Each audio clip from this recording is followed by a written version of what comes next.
પંચમહાલ જિલ્લાના Kalol Derol railway station પાસેના અંડરપાસનો concrete ભાગ તૂટી પડ્યો છે। તો કોન્ક્રીટ ભાગ તૂટતા જ સિમેન્ટના પોપડા ધસી પડતા 4 મહિલાઓ પસાર થઈ રહી હતી, પરંતુ તેઓનો આબાદ બચાવ થયો છે।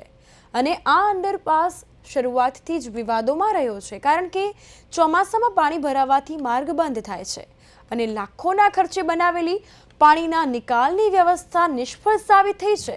સ્પષ્ટપણે આપ દ્રશ્ય જોઈ શકો છો ટીવી સ્ક્રીન પર કે જ્યાં વળાંકવાળા માર્ગને કારણે વાહન ચાલકોને પણ મુશ્કેલી વેઠવાનો વારો આવે છે અને જેનાથી અંડરપાસની ગુણવત્તા અને બાંધકામની ખામીઓ પર ગંભીર સવાલો ઊભા થાય છે।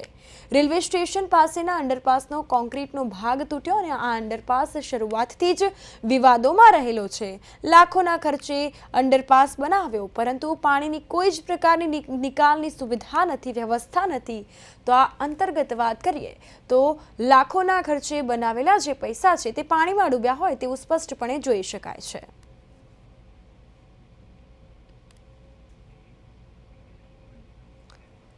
તો લાખોના ખર્ચે બનાવ્યો અંડરપાસ, પરંતુ પાણીના નિકાલની કોઈ પ્રકારે વ્યવસ્થા નથી। રેલવે સ્ટેશન પાસેના અંડરપાસનો જે આ કોન્ક્રીટનો ભાગ છે તે તૂટી પડ્યો છે અને લાખોના ખર્ચે આ અંડરપાસ બનાવવામાં આવ્યો, પરંતુ પાણીના નિકાલની કોઈ પ્રકારે વ્યવસ્થા જ નથી। અને આ પ્રકારે આપ દ્રશ્યો જોઈ શકો છો કે અંડરપાસ જે છે તે બનાવવામાં આવ્યો, પરંતુ તેનો ઉપયોગ થઈ રહ્યો નથી।